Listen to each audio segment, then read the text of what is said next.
श्रोताओं नमस्कार। आज हम हरिशंकर परसाई जी पर बातचीत करने जा रहे हैं। आज जो है हरिशंकर परसाई जी पर बातचीत करने के लिए हमने स्टूडियोज में आमंत्रित किया है कहानीकार, व्यंग्यकार, कई संस्थाओं की प्रमुख, और उनके बारे में जानेंगे। आप हैं डॉक्टर अलका अग्रवाल सिकतिया। डॉक्टर अलका अग्रवाल, आपका स्टूडियोज में बहुत बहुत स्वागत है। आपका बहुत बहुत धन्यवाद श्याम जी। और ये मेरा सौभाग्य है कि परसाई जी के जन्म शताब्दी वर्ष पर आज विविध भारती परसाई जी पर बात कर रहा है और मैं उस पर बात कर पा रही हूँ। जी हाँ, आपका बात करना इसलिए भी लाजमी है, जरूरी है, क्योंकि आपने परसाई जी पर जो है लघु शोध प्रबंध लिखा है और शोध प्रबंध भी लिखा है। जाहिर है आपके पास उनसे संबंधित बहुत सारी बातें भी हैं और उनसे जो आपका परिचय है उसकी बातें भी जो है वो श्रोताओं तक पहुँचेंगी। जी बिल्कुल। तो उन्होंने मतलब इस तरह से देखिए, जो वर्ग विभाजित समाज है हमारा, तो उसमें जो भी जिस वर्गगत विसंगतियां हैं, हर वर्ग की विसंगतियों पर उन्होंने खूब लिखा है और मध्य वर्ग का लिखा है, बहुत जोरदार ढंग से लिखा बहुत है, खुलकर लिखा है। और वो ये कहते थे कि एक बहुत ही निम्न मध्य वर्ग का एक बंदा है, उसका कुत्ता भी है, तो कुत्ता तो दीवार फान करके जा करके खाना खा लेता है और ये भूखा मर जाता है, तड़ियां इसकी सूख जाती है, मर जाता है। बाद में पता चलता कुत्ता तो स्वर्ग में गया और ये जो है ये नर्क में गया। तो बोले भाई ऐसा क्यों कुत्ता मेरा? बोले देखो उसने अपने अधिकार की लड़ाई लड़ी थी, तुमने अपने अधिकार की लड़ाई नहीं लड़ी। तो ये जो बात होती थी कि लड़ाई आपको खुद लड़नी पड़ेगी। और मान्यताओं पर कठोर प्रहार करते थे ना, बहुत ज्यादा करते थे। और मान्यताओं के साथ साथ वो जो व्यक्तिगत विसंगतियां है ना, उस पर भी, जैसे समय पर ना मिलने वाली उनकी एक रचना है। बताइए जी। तो इनकी कुछ पंक्तियां भी मैं आपको सुना देती हूँ। बिल्कुल सुनाइए। और उसमें ये था कि एक व्यक्ति है, वो कहते हैं कि भाई खाना खाने आ जाना मेरे यहाँ, और वो बुला लेते हैं, ये खाना खाने जाते हैं तो पता चलता है वो महाशय तो है ही नहीं घर पर। तो उसके बाद में कहते हो कब आएंगे? तो वो आ रहे हैं, लोग उनको देख देख करके उनका बेटा हंस रहे हैं, उनके यहाँ की महिलाएं भी। वो फिर दोबारा बुलाए दोबारा, तो वो उनके एक तरह से मजाक बनता है। तो कि अक्सर लोग जो होते हैं बुला तो लेते हैं, समय पर नहीं मिलते हैं। तो जो छोटी छोटी व्यक्तिगत स्वभावगत विसंगतियां हैं उस पर भी लिखा है। और मैं आपको उनके कुछ और उदाहरण भी सुना देती हूँ कि आत्मविश्वास धन का होता है, विद्या का भी, पर सबसे बड़ा आत्मविश्वास नासमझी का होता है। इसी तरह से और देखिए कि अपने पैर में जो जूता फिट ना बैठे उसे कोई जूता ही नहीं मानता। वे भूल जाते हैं कि कुछ जूते सिर के नाप के भी बनाए जाते हैं। और उन्होंने एक बात कही थी कि स्वतंत्रता दिवस भीगता है, गणतंत्र दिवस ठिठुरता है। क्योंकि देखिए स्वतंत्रता दिवस हमारे यहाँ 15 अगस्त को आता है और वो गणतंत्र दिवस ठंड में आता है। बारिश और इसका ठंड था, तो कि वो परेड में लोग तालियां बजा रहे हैं, वो देख रहे हैं ताली कौन बजा रहा है, लोग तो कोट की जेबों में हाथ डालकर बैठे फिर भी तालियां बज रही। तो देख रहे हैं वो लोग जो फुटपाथ पर बैठे हैं, जिनके पास कोट नहीं है हाथ डालने के लिए, वो तालियां बजा रहे हैं। तो उनने कहा कि जो गणतंत्र है वो ठिठुरते हुए हाथों की तालियों पर टिका हुआ है। क्या बात। और कुछ पंक्तियां बताइए। जी। और मैंने कोई विज्ञापन ऐसा नहीं देखा जिसमें पुरुष स्त्री से कह रहा हो ये साड़ी या ये स्नो खरीद लो। अपनी चीज वो खुद पसंद करती है, मगर पुरुष की सिगरेट से लेकर टायर तक में स्त्री दखल देती है। तो उन्होंने विज्ञापन संस्कृति पर बड़ा अच्छा कहा था कि एक बार वो पंखा लेने गए, तो पंखे का एक विज्ञापन था, वहाँ एक महिला बैठी हुई है पंखे के ऊपर। तो वो कह रहे बहन जी पंखा तो मैं खरीद लूंगा, आप नीचे उतर जाओ, पंखा चला दिया किसी ने तो नीचे गिर जाओगी आप। तो इस तरह के जो विज्ञापन है बहुत ही हास्यास्पद, उस पर उनकी बहुत तीखी नजर हाथ से ढूंढ लिया करते थे, लेकिन उसमें व्यंग छुपा होता था। व्यंग तो छुपा ही होता था। जी। और हरिशंकर परसाई जी तो अपनी इसी भाषा के, इसी व्यंग की जो भाषा है, जिसमें हाथ से तो छुपा है, लेकिन कठिन से कठिन बातें हंसते मुस्कुराते आप कह जाते हैं। अच्छा, उनकी कोई कहानियां पढ़कर रोते भी हैं। जैसे कि कुछ लोग कहते हैं अरे उन्होंने व्यंग लिखा तो केवल राजनीतिक, ऐसा नहीं, उन्होंने स्त्री विमर्श की भी बहुत सी रचनाएं लिखी हैं और जब वो आप पढ़ते हैं तो रोना आने लगता है। बिल्कुल। तो परसाई को आप पढ़ते हुए कई बार आपको लगता है कि आप शेक्सपियर को भी पढ़ रहे हैं, आप बॉलजॉब को पढ़ रहे हैं, आप टॉल्स्टॉय, गोर्की को पढ़ रहे हैं। मतलब परसाई की जो इतिहास दृष्टि थी बहुत व्यापक थी और उनका पठन पाठन भी बहुत ज्यादा था। और उनके पिताजी ने उनको तुलसीदास जी की रामचरितमानस पूरी कंठस्थ करा दी थी। तो आप उनकी रचनाओं में देखेंगे कि रामचरितमानस के बहुत से उनके जो दोहे चौपाइयां आते हैं और उसको भी किस तरह से उन्होंने वहां पर अपने व्यंग्य में लिया, ये कन्वर्ट करते हुए अपनी बात कही। जी। हाँ जी। वैसे उनके जो पात्र होते थे वो काल्पनिक लगते जरूर थे, लेकिन थोड़ा गौर से देखें तो फिर वो यथार्थवादी हो जाते थे। नहीं, वो हो जाते नहीं, होते थे श्याम जी। इप्टा ने कई जो है उनके प्लेस किए हैं, जैसे कि माता दीन चांद, रानी नागफनी की कहानी है। उनके कई नाटक भी बहुत लोकप्रिय हैं, आज भी वो मंच पर खेले जाते हैं। आने वाले दिनों में हमने सुना है कि आप भी जो है कुछ हरिशंकर परसाई जी पर उनके शताब्दी वर्ष में कुछ आयोजन करने जा रही हैं, उसके बारे में भी तो कुछ मैं कर चुकी हूँ ऑलरेडी। इस साल में 4 आयोजन में कर चुकी हूँ और मैंने परसाई जी का जो कन्विक्शन है उसके साथ में मैंने लिखा है हाँ मैं परसाई हूँ।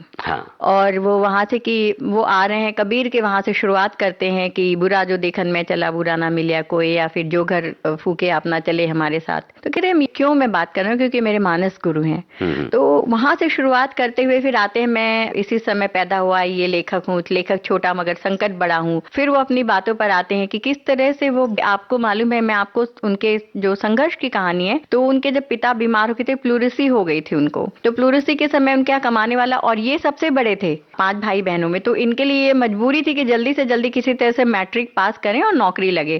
तो ये नौकरी के लिए जाते थे तो इनके पास में खाने को नहीं होता था। एक दिन 1 रुपया था वो भी गिर गया था।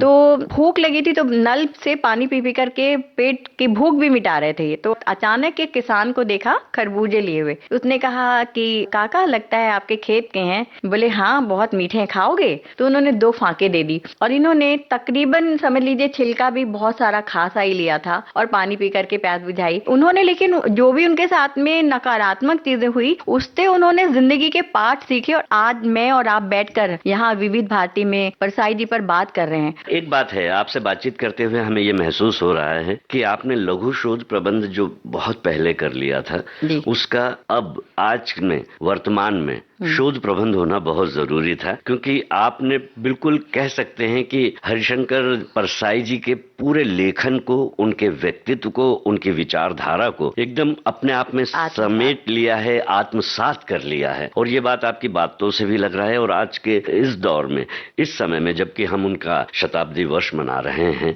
तो ये बातें आपसे सुन के हमारे श्रोता भी बहुत ही आनंदित भी हुए होंगे, कई यादों में खो गए होंगे और कुछ प्रेरित भी हुए होंगे कि उन्हें परसाई जी को पढ़ना चाहिए। परसाई मंच भी मैंने बनाया था 1998 में। दरअसल परसाई जी ने विवाह नहीं किया था, उनकी एक बहन बहुत कम उम्र में विडो हो गई थी, तो इसलिए उन्होंने सोचा कि इनके बच्चों को मुझे बंटने नहीं देना और उनके बच्चों को अपने साथ रखना है। लेकिन 1995 में 10 अगस्त को रक्षाबंधन के दिन ही उनकी मृत्यु हुई थी।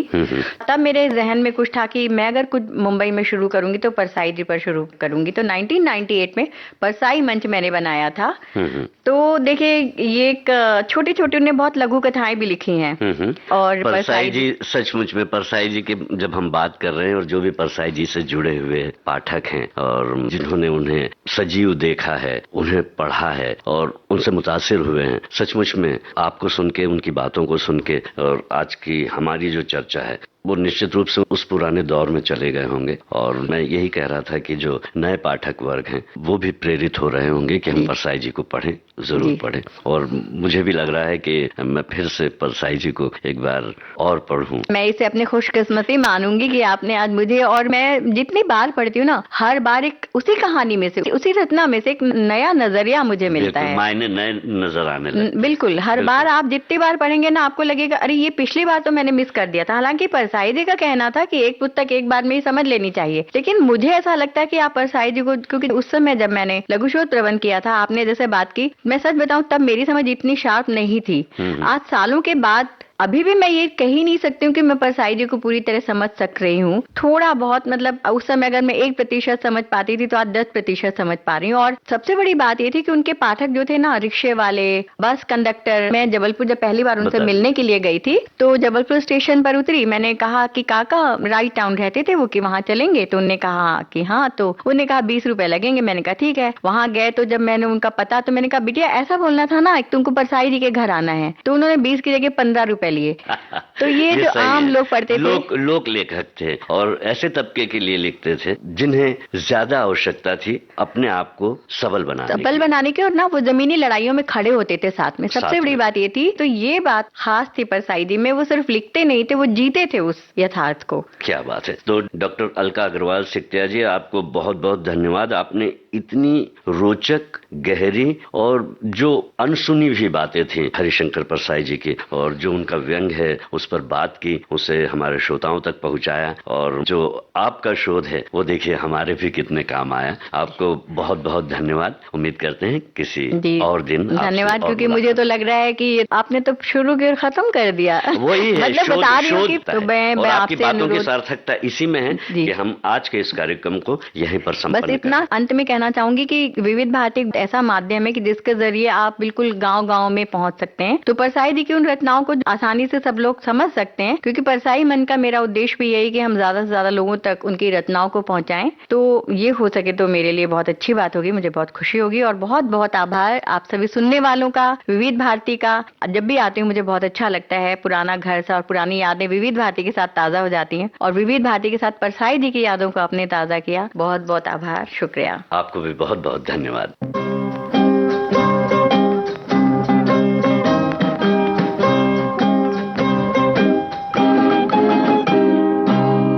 किसी की मुस्कुराहटों पे हो निसार, किसी का दर्द मिल सके तो ले उधार, किसी के वास्ते हो तेरे दिल में प्यार, जीना इसी का नाम है। किसी की मुस्कुराहटों पे हो निसार, किसी का दर्द मिल सके तो ले उधार, किसी के वास्ते हो तेरे दिल में प्यार, जीना इसी का नाम है।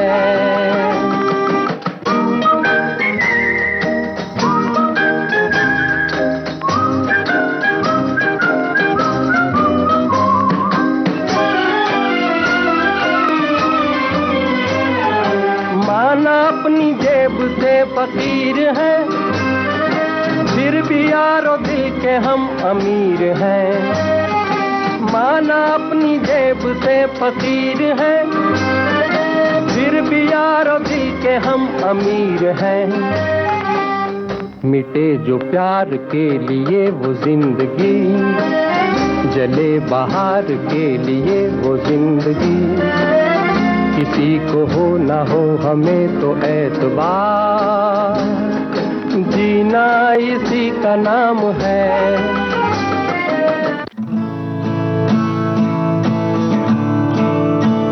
प्रसिद्ध लेखक और व्यंग्यकार हरिशंकर परसाई के जन्म शताब्दी वर्ष पर ये था कवियत्री एवं लेखिका अलका अग्रवाल सिकटिया से जी श्याम की बातचीत का दूसरा और अंतिम भाग। रिकॉर्डिंग इंजीनियर मंगेश सांगले, प्रस्तुतकर्ता जुबैर खान। अब आज का इनसे मिलिए कार्यक्रम समाप्त होता है।